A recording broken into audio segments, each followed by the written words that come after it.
Morning. How you guys doing? Good. Guess I'll just open it up. Jason, you really like your roster in terms of the players you drafted and acquired this offseason, even your practice squad, not even going out and getting players from other teams. Doesn't mean you're not going to do that, but just tell us about this group of players that you've assembled and really what makes you and Todd have such a conviction to essentially keep the guys that you've had primarily since the spring. Well, I think if you take a look at most teams, most teams will err on keeping their guys that they invested the time in and throughout the offseason. But in our particular case, yeah, you're right. We are very excited about our roster, our young guys, even some of the second, third year guys too. I think it's probably more excitement at this point than we've had in the past. Not to say that we haven't had some great, classes, rookie classes, but I think just overall with just the number, and they're not all going to make it throughout the year probably if you play the odds, but overall it's just collectively just a great group of not just players and talent. We didn't intentionally go out to get younger, but it just kind of worked out that way. This rookie class, the depth of it obviously is what stands out the most, but to look at the undrafted guys, I don't know how much. I think you knew you'd have more opportunities for young guys on this team just by the relative inactivity of March for you. But how much have they exceeded what you saw in them in April and May? Well, we kept 6 for now. Like I said, we knew that there would be a lot of opportunities for new faces, but I didn't necessarily think we were going to. If you would have told me back in April that we'd keep 6 undrafted rookies, I probably would have thought you were crazy. But it worked out. All of these guys they really exceeded our expectations or played very well throughout the offseason, and we're excited about every single one of them. So I think a lot of them are going to play big roles for us. So obviously you know where a couple of them right now or most of them stand on the roster. But yeah, it's exciting times to see whenever you have a young team and you think you can compete with that young team. It's great. It worked out well for us. I mean, we're paying the bills right now. So. Jason, can you explain the difference this year having just the one roster cut, like how that changes your approach to evaluation? It makes it a lot easier. I'll tell you, I love it because that first roster reduction to 75 was harder than the last one because you had to you had to get rid of some players that you still wanted to see play in the last game. So I think it's going to have an effect on the entire league because you got a lot of young players that played a full half or in some cases a full game, that we use those games throughout the whole year when we're evaluating potential workouts, practice squad guys, players to claim, whatever. So there's a lot of evidence on there, not just for us, but for everybody. Do you think it then changes maybe the players' approaches, knowing that they can put together a bigger body of work? For sure. I know a lot of the young players love getting out on the field and getting a chance to play. So I think it's a win-win for everybody. So, Jason, for the first time in your tenure here, you kept 6 outside linebackers. Can you just speak to making sure that the edge rush, the pass rush? I know last year you guys had a lot of injuries, and JTS and Nelson had to play all of I think 3 games for you. But just what led to that decision? Another thing, we didn't go into this off season saying we're going to keep a certain number of pass rushers, but we have 7 if you count Jose, and you can't have too many of those guys, and just the injuries occur, and even without thinking of injuries, you just can't have enough pass rushers. So I think it's going to pay off for us. One of the long shots is Marquise Watts, and he just plays with so much power. These guys somehow fall through the cracks. I mean, what have you seen from him, and just has he exceeded obviously what most people thought? Yeah, he really jumped off the tape even that very first time we had him in here on a tryout because he's Gumby. Damn it, he plays about this low to the ground, and he's very explosive off the edge. Like you said, he's smart. He plays hard. He's got natural power. He's got a big upside. So we're very excited about him. Jason, can you speak to the talent at wide receiver in this group? Like after Mike and Chris, a lot of young guys, and Trey Palmer seemed like he was making a highlight play every game. Rakim Jarrett really stepped up when he got his first action in the preseason. So what can you say about that group? Well, I can say what you just said there. Jarrett and Palmer and, DT's made big strides from last year even. And we got some guys on the practice squad that we're very excited about.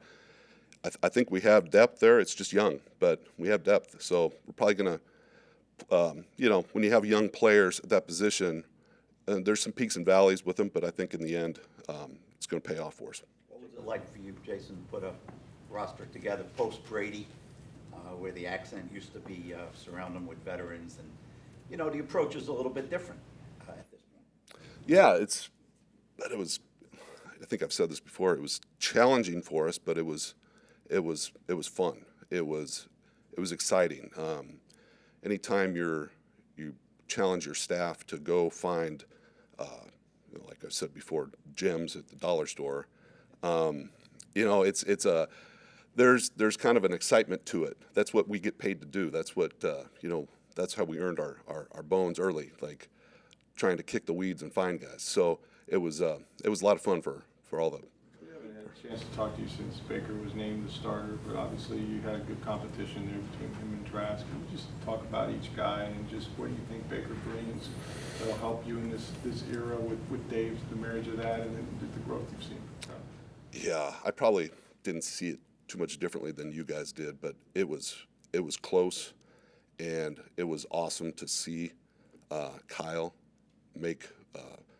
take the steps that he did to make it as close as it was, and I think because of that, it made Baker better. And Baker, when we talk a lot about Kyle, just how great he was, but Baker was obviously better, or we wouldn't have chosen him. Todd wouldn't have chosen him to be the starter, or collectively. But I think it's something that's going to continue throughout the season to push Baker and push Kyle as well. It was everything I hoped it'd be, really, to be honest with you. The competition. It was fun to go out there every day and just see, okay, what's going to happen today, and it made us better in the end. I think Baker's he's in a great headspace right now, so I'm excited to see how this turns out.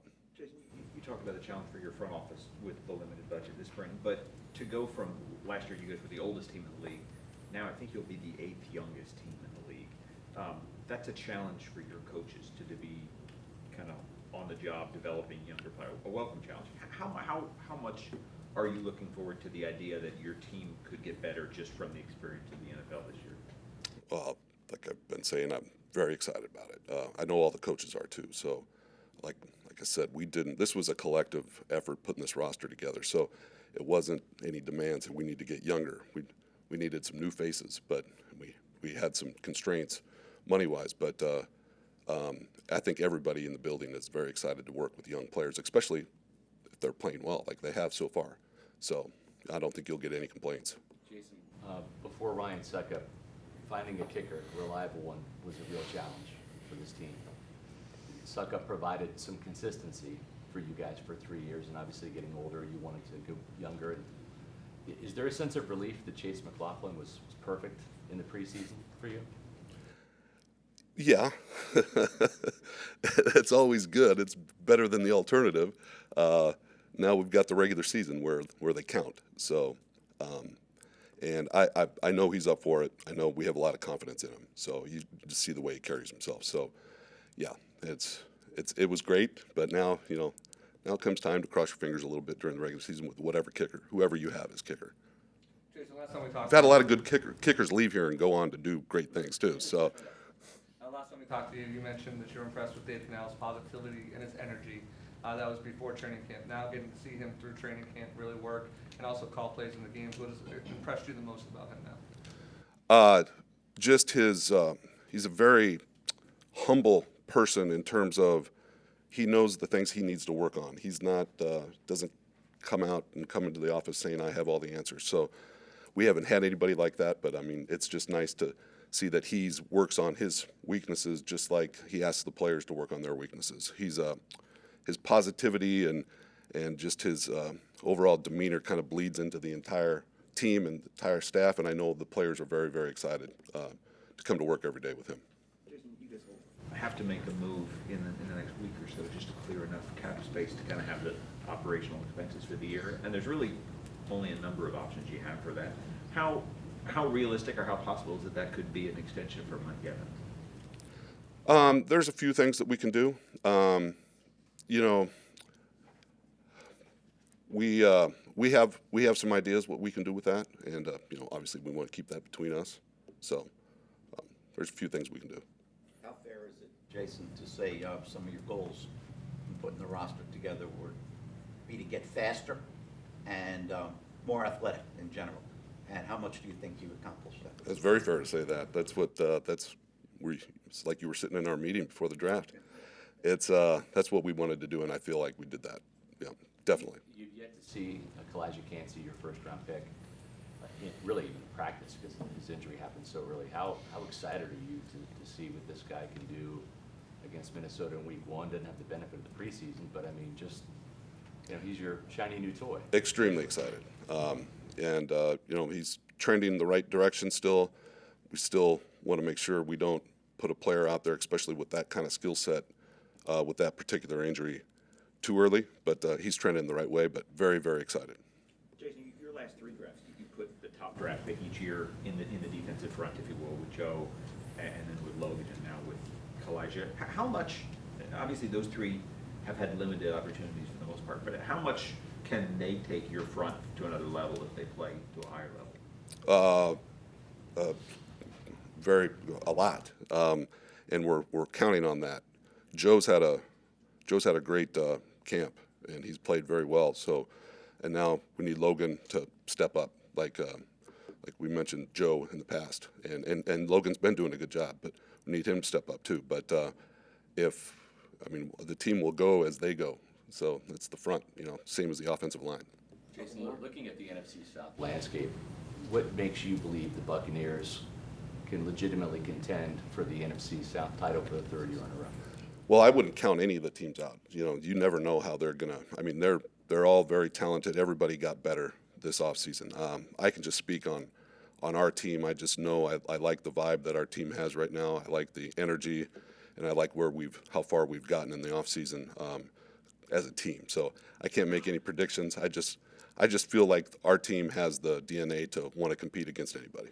Jason, is there any spots on the roster that you feel like could use more veteran depth or depth in general that you're going to be kind of looking at as we trend towards the beginning of the season? I think we're always going to have our eye out there for depth. We're very young in some spots.